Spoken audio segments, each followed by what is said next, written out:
Nissan Serena Hybrid Highway Star 2.0 Auto tahun 2018. Kereta dah cantik, cat dah baru, condition semua okey lagi, tak ada masalah. Kereta ni hanya boleh loan bank dan loan kredit sahaja.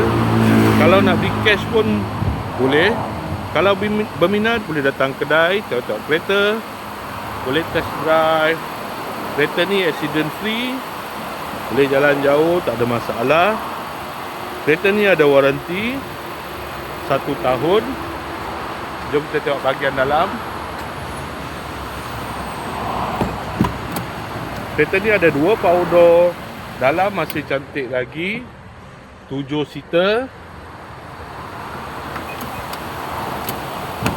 Kereta ni guna push start button. Aircon semua okey lagi, aircon sejuk.